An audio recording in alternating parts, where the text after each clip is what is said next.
When you reach your late 60s and early 70s, nobody prepares you for how strange life begins to feel. People warn you about retirement money. They warn you about cholesterol, blood pressure, medications, and doctor visits. But very few people sit down and tell you the truth about what really changes between 65 and 75. And I'll tell you something from my own life, friends. This is not the decade when life becomes impossible. It's the decade when life becomes heavier. Little things, ordinary things, things that never used to cost you a second thought suddenly ask something from you. A little more energy, a little more courage, a little more patience. And if you don't understand what's happening, you begin blaming yourself for changes that are actually happening to almost everybody your age. That's why now I want to talk with you about 6 challenges that hit many people in these years. Not to depress you, quite the opposite. I want you to understand them before they quietly steal pieces of your life without permission. Because once you understand what's happening, you can fight back gently. Not with force, not with denial, but with awareness. The first challenge is sameness. Now this one sneaks up on people. Most folks don't even realize it's happening. One day you notice you've been driving the same roads for months, eating the same meals, watching the same television programs, sitting in the same chair every evening while the days blur together like somebody photocopied your life over and over again. I went through this myself after I turned 70. I had a diner I loved. Same corner booth every Tuesday morning. Same eggs, same coffee, same waitress calling me hun. At first, it felt comforting, familiar, safe. But after a while, I noticed something uncomfortable. My world was shrinking without asking my permission. My brain wasn't waking up anymore. I wasn't curious. I wasn't interested. Days stopped feeling memorable. And let me tell you something important, friends. The brain gets old faster when nothing surprises it anymore. People think staying sharp means crossword puzzles and vitamins. Those things are fine. But what really keeps the mind alive is novelty, small surprises, tiny moments where your brain has to pay attention again. One afternoon, I drove 3 streets farther than usual and found a little park I'd never noticed before. Sat there watching 2 boys play basketball while an old woman fed birds from a paper bag. Nothing extraordinary happened, but when I got home that evening, I realized something. I remembered the day clearly. That's what novelty does. It wakes the mind up. So now I tell older people this everywhere I go. Once a week, do one unfamiliar thing. Nothing dramatic. You don't need to jump out of airplanes at 73 years old. Just walk a different street, read a different author, try a restaurant on the other side of town. Sit on a different bench in the park. The aging brain doesn't need excitement nearly as much as it needs interruption. Because when every day looks identical, the mind slowly stops recording life. And that, my friends, is a dangerous way to grow old. The second challenge is the one nobody likes talking about because it feels embarrassing. It's the shrinking of your social world. Not all at once, slowly, quietly. At first, you stop making phone calls because you feel tired. Then you stop accepting invitations because staying home sounds easier. Then months pass and you realize the phone barely rings anymore. I've watched this happen to good men. Strong men, men who spent 40 years working around people every single day, suddenly sitting alone in silence, wondering where everybody went. But here's the truth nobody explains properly. Often the people didn't disappear first. The impulse disappeared first. The desire to reach outward gets softer as we age. That's why loneliness becomes so dangerous after 65. It isn't only about being alone. It's about slowly losing the instinct to reconnect. I remember after my wife passed, There were afternoons where I could hear laughter outside from neighbors on their porches, and I would think to myself, maybe I should walk over there. But then another voice would whisper, maybe tomorrow. That little sentence can steal years from a person. Maybe tomorrow. Then tomorrow becomes 6 months. Now listen carefully, because this matters. At our age, you do not need dozens of friends. You do not need a busy social calendar. You simply need regular human contact. Tiny, repeated connections. The cashier who recognizes you face. The neighbor who waves while taking out the trash. The barber who asks how your week went. These small interactions are more important than pride allows us to admit. Human beings are social creatures until the very end. And I'll tell you another thing I learned the hard way. Solitude and loneliness are not the same thing. Solitude can be beautiful. Some mornings I sit by the window with my coffee and the silence feels rich and peaceful. That's solitude. But loneliness feels empty, heavy, like the walls are slowly moving inward. Older people must learn the difference. One feeds the spirit, the other slowly starves it. So if you're listening and you realize you haven't spoken to another person in 2 or 3 days, don't ignore that. Don't wait for motivation to magically return.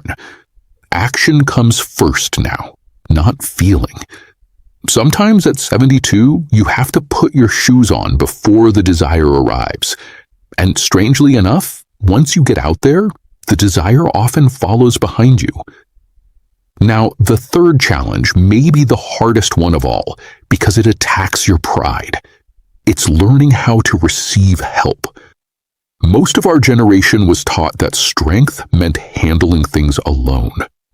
We raised children, paid bills, worked jobs we hated, cared for sick parents, survived losses nobody even knows about. We became experts at carrying weight quietly. But somewhere after 70, life starts asking a painful question. Can you let someone help you without feeling ashamed? That's not easy. I remember slipping in my kitchen one winter morning. Didn't break anything, thankfully, but I sat there on the cold floor longer than I'd like to admit. And my first instinct wasn't to call somebody. My first instinct was to hide it. Isn't that strange? Even alone on the floor, many older people are still protecting everyone else from their own reality. We don't want to become burdens. We don't want our children worrying. We don't want neighbors seeing weakness. But friends, refusing help does not preserve dignity nearly as much as people think it does. Sometimes it only delays disaster. I knew a man named Walter, proud fellow, retired electrician, tough as nails. Wouldn't let anybody mow his lawn, even after his breathing got bad. Wouldn't use a cane, wouldn't ask his daughter for rides to appointments. Kept saying, "I'm fine." You know what happened? One bad fall. Hospital. Rehab. Lost almost all independence in 6 months because he waited too long to accept small support. That changed me deeply. I began realizing something important. Asking for help early is not surrender. It's strategy. Smart aging is not about proving you still can do everything alone. Smart aging is preserving energy for what matters most. And let me tell you something else many seniors need to hear. People who love you often want to help more than you allow them to. Sometimes when you refuse every offer, you are not protecting them. You are shutting them out of loving you. That took me years to understand. There's another challenge that sneaks into these years so quietly you barely notice it until your world starts getting smaller. I'm talking about the body's hesitation. Not weakness exactly, hesitation. That tiny pause before getting up from a chair. That moment at the bottom of the stairs where you suddenly calculate whether the trip is worth it. That grocery bag you carried easily for 30 years, now feeling strangely heavier than it should. Young people think aging happens like a lightning strike, but most of the time it arrives like fog. Slow, quiet, almost polite. I remember standing in my garage one afternoon, staring at a ladder I had climbed 1,000 times before, and for the first time in my life, my body asked me a question before moving. Are we sure about this? That shook me. Not because I couldn't climb the ladder, but because the automatic confidence was gone. And here's what I want older folks listening to understand. Many times the body doesn't stop first. The willingness stops first. You avoid one difficult movement, then another, and slowly the body learns smaller living. That's how people shrink without realizing it. They stop reaching high shelves, stop taking walks, stop bending down, stop carrying things. And after enough months pass, the muscles listen. I started fighting this in very small ways, nothing heroic. Every morning, I began walking a little farther down my block than I felt like walking. Some mornings, my knees complained the whole time. But the goal wasn't athleticism. The goal was conversation with my body. I wanted my nervous system to remember that movement was still part of life. And I learned something powerful. Older bodies respond better to consistency than intensity.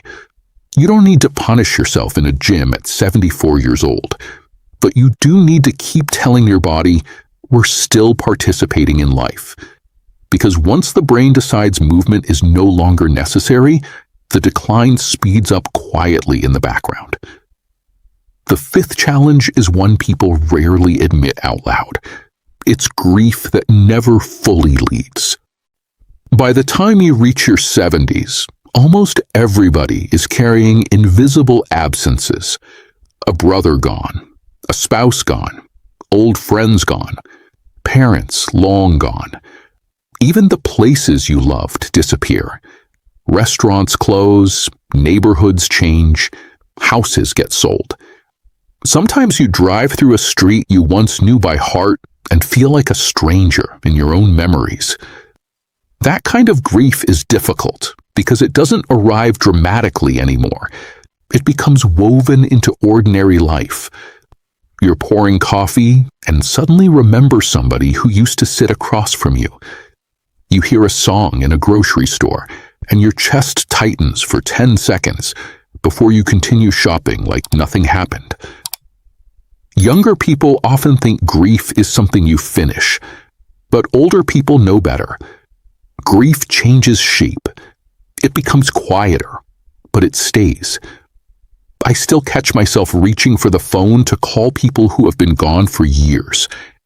Isn't that something? The mind remembers love faster than reality sometimes. And I think one reason these years feel emotionally heavy is because older people are grieving constantly while pretending they aren't. We become very skilled at functioning while carrying sadness. But I'll tell you what helped me. I stopped treating grief like an enemy. I stopped asking, why can't I get over this? And started asking, what if remembering is part of loving? That changed everything for me. Missing people means they mattered. Feeling sadness means your heart is still alive. The danger comes when grief hardens into withdrawal. That's when people stop living before life is actually over. So if you've lost people, and I know many listening have, please hear me carefully. Do not build a shrine out of your pain and move into it permanently. Carry your memories with tenderness, yes. Speak their names, tell stories about them. But keep living too. Keep laughing too. The people we loved would not want us sitting in dark rooms waiting to join them. Life still asks something from us while we're here. And now we come to the sixth challenge. maybe the deepest one of all. It's the question of purpose after the old identities fade away. This one hits people harder than they expect, especially good, hard-working people. For 50 years, you knew who you were because somebody needed you. You were the provider, the mother, the boss, the worker, the problem solver, the caretaker. Every morning had instructions attached to it. Then one day the children are grown, the career is over, the schedules disappear, and suddenly you wake up asking a frightening question. Who am I now? A lot of older people become depressed without realizing this is the real wound underneath everything else. It isn't simply aging, it's the loss of role. I went through this myself after retirement. For the first year, I kept acting like I was on vacation. But eventually, vacation turns into emptiness if there's no deeper meaning underneath it. I remember sitting in my living room one afternoon, thinking, nobody really needs me today. That sentence can become dangerous if you repeat it long enough. But age taught me something beautiful too. Maybe the final stage of life is not about being needed by the world every minute. Maybe it's about finally meeting yourself underneath all the roles you spent decades performing. That takes time and honesty. Some people never do it because they stay busy distracting themselves until the end. But if you sit quietly long enough, eventually you begin discovering what still brings you alive. Not productivity, not usefulness, aliveness. Maybe it's gardening. Maybe it's painting little birds nobody will ever buy. Maybe it's reading history books. Maybe it's helping one lonely neighbor feel seen. Maybe it's simply learning how to enjoy your own company without guilt. There's wisdom in that. Real wisdom. The world teaches young people to build identity through achievement. Old age teaches something entirely different. It teaches identity through presence, through attention, through appreciating what remains instead of mourning only what disappeared. And after all these years, here's what I honestly believe. The people who age with the most peace are not necessarily the healthiest or richest. They're the people who learn softness without surrender. They stop fighting reality every morning. They adapt. They become gentler with themselves. They stop measuring their worth by speed, productivity, or independence alone. They learn how to receive joy in smaller forms. A warm cup of coffee, a phone call from a grandchild, sunlight through a kitchen window, a quiet walk at dusk. These things sound small when you're young. Later in life, they become enormous. So if you're somewhere between 65 and 75, or even older than that, I want you to remember something before we part ways. You are not failing because life feels heavier now. You are carrying a brain and body that simply require more intention than they once did. That's not weakness. That's human aging. And despite all the losses these years can bring, there is still deep beauty available to you. There is still curiosity left, still connection left, still laughter left, still purpose left.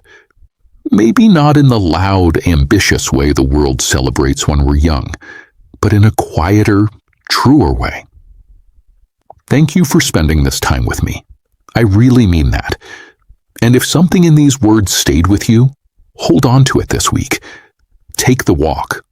Make the phone call. Try the unfamiliar thing. Let somebody help you. Be a little kinder to yourself than you were yesterday. We've all come a long way to get here. Take care of yourself out there, my friends. I'll see you again soon.